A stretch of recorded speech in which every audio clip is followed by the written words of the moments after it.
So now let's make this change where you're activating a buffer TAZ. So this will be a use case which is specific to agency NFTPO, but this is still useful. When we walk through this example, you'll see how, if in case you also encounter a similar situation in your models, you can, or some other model, then you would be able to make these changes fairly quickly. But the basic idea is in NERPMAB model, there are some TAZs which are sort of reserved TAZs or buffer TAZs, which do not have any data. They are not external zones, but they are sort of just there. And if a zone needs to be split, or if more zones need to be added to the network, then these buffer TAZs are sort of activated. And this activation simply works by reallocating MAZs. So if an MAZ was allocated to an existing internal TAZ, the allocation of that MAZ can be updated to one of the buffer TAZs to activate the buffer TAZ. So that's the process in a nutshell. The name activating may mean that that the buffer TAZ does not exist, but it does exist. Only thing is, it is outside the modeling region. It's a point object, and it doesn't have any data associated with it, meaning like all the data is zeroed out for those buffer TAZs. Okay, so in this example, we'll take one of the buffer TAZs and allocate one MAZ to this TAZ to activate this TAZ. All right, the process is quite simple. You can again do this, within the network editor, and again, it's the same process. Start with a version file, save it with a different name, and after that, find the buffer TAZ. You can find it using the find network object feature, and then once you have located that buffer TAZ, you can click on that and click and hold. Once you click and hold, you would be able to simply drag it across the network. So you can drag it to the appropriate location, and then once you have um, placed it at the appropriate location, you can delete the old connector, because you would connect it to the active network at the new location. And then after that, you can add a new connector, and then update the properties of the new centroid connector.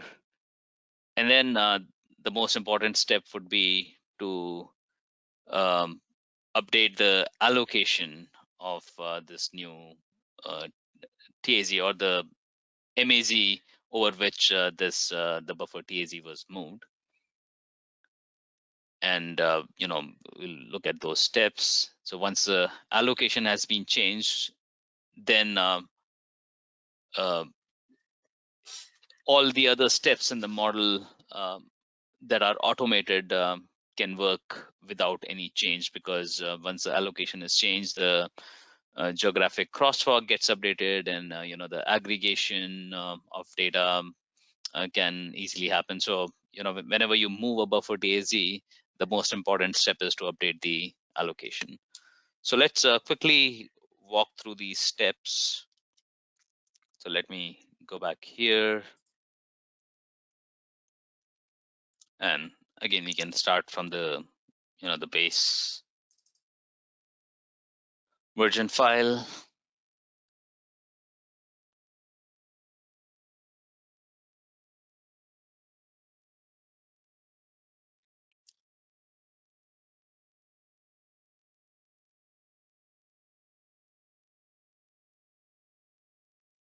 Okay, and then let's load a pre-saved graphic parameters file. It's this one, the land use update underscore TAZ.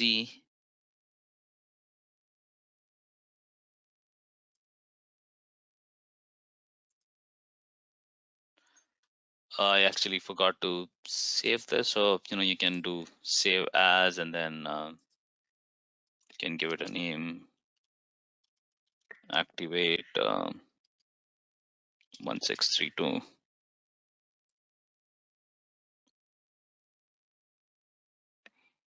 right, so now the next step was to look for that TAZ. So let's activate the zones layer and then go to the find network object.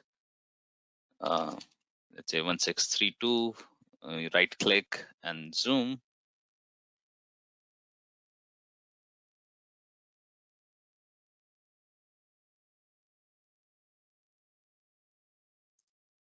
So it brings you right here. So because the buffer TAZs are they are not polygons, but they are node objects. So let's go here to the zone, edit graphic parameters, and then you can select draw point object and say okay. So when we do that, those you can see the TAZs, they get displayed.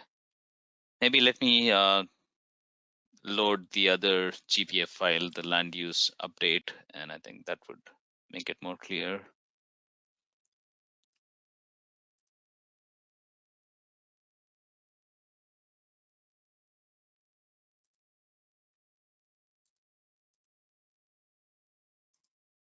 Okay, it didn't change it a lot, so let's just go here and then say draw point object. All right, so to make it more visible, you can increase the font size. Let's say we keep it at 2 and then also apply a frame. If you say okay, and then you can also turn on the connectors. So now all these buffer TAZs are visible. And then if you keep zooming in, you can finally see, okay, this is 1632, right? So, and then you got to move this to, let's find the MAZ where we have to move this to. So for that, let's activate the POIs layer so that it would highlight that MAZ, and this is where we have to move it to or reallocate to 11270. Okay, so the process is simple. You know, you come here.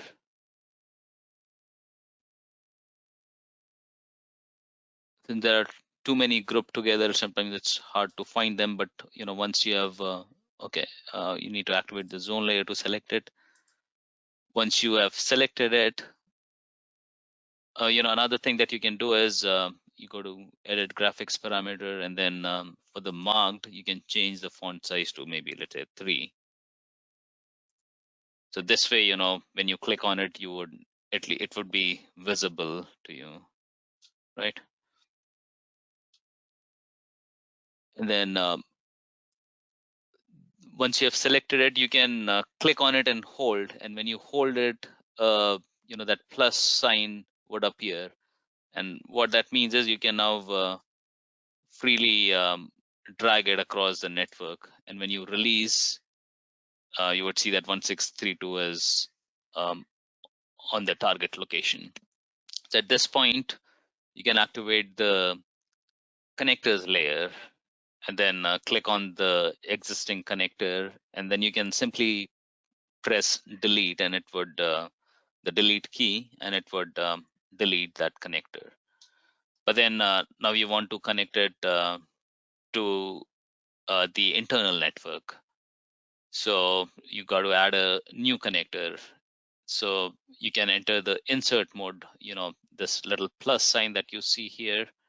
If you click on that, that takes you into the insert mode, meaning you can add objects now. So since we have the connectors layer activated, you can add new connectors now. So click on that, and then click on where you want this the connector to be joined to the network, and then if you click there, and there you have added the new centroid connector. So you can go back to the edit mode so that you don't accidentally keep on adding more connectors, and then you can double click on this newly added connector, and if you want, you can update any of the settings that you want. If you don't want to allow or disallow certain transport systems on this centroid connector, you can do that. If there are any user defined attributes, so I think like import speed is one thing. So currently it's set to a very small value. You can update it to 25 or something, and you can say okay. So far, we have moved this TAZ, and we have added a connector. We have updated the connector properties. Now comes the most important step. So for that, let's activate the POI layer, right? And we want this zone, this MAZ 11270, to be associated with this newly moved TAZ. So let's double click on that, and it would open the edit POI window. And here you would see an allocations tab. And if you change the network object type here, so currently it is set to nodes. If you change it to zones, so it would show you the current allocation. So it is allocated to zone 2492, which is the zone right here, 2492. But we want to change this from 2492 to 1632, which we have moved here. So in order to update the allocation, you can click on edit allocations, and then just type in the zone ID. You can click on that, and then you can say confirm selection. And then again, it gives you an option to select transport systems. For now, you can select everything. You can say okay, and then again click on okay. So that that's how you can update the allocation, and that's how you have activated this new zone, or this buffer zone, and moved it here and associated with the existing MAZ. So this MAZ, the MAZ for which we change the allocation, it is no longer associated with this the 2492 TAZ. So whenever the data gets aggregated to TAZ level, all the employment or household data in this MAZ would be aggregated to the new TAZ, now to TAZ 1632. Earlier it used to be aggregated to TAZ 2492. All right. So, and one thing to note here is, since the new TAZ is a point object, we did not add a new polygon for it or anything here. So, the zone shape sort of still stays as before, but if you have an updated shape file, you can easily import it and update the zone geographies if you want. And another change that might be required is in the task level population sim controls, because now earlier TAZ 1632 did not have any data, but now it has data. So you need to provide distributions, control distributions for that TAZ. But currently we have designed it in such a way that it would not error out, but population sim would the model would automatically apply regional distributions for the newly created or the newly activated TAZ. All right. So I think that's all about this. And yes, this is the the polygon shapes that I was talking about. The simplest way, if you want to be consistent and change the polygon shapes as well, you can import an updated shapefile, or there is a slightly longer method to do the same thing, where you convert POIs to TAZs and then aggregate them to create a new TAZ. And this works pretty well if you have fewer MAZs within each TAZ. But again, the easiest way would be to import an updated shapefile. All right, and after this, again, you can once you start running the model, you can either run all the steps, or if you want to save some time, you can go to the procedures and load this activate dummy TAZ procedure sequence file, and it would skip all the DSIM data tools, because they don't get impacted by this. So if you want, you can skip those steps to save some runtime, but if unsure, you can run everything, and there's no harm in doing that. All right, so I think and finally save the version file once you're sure of your changes, and you can again compare the network and see if your changes make sense or not.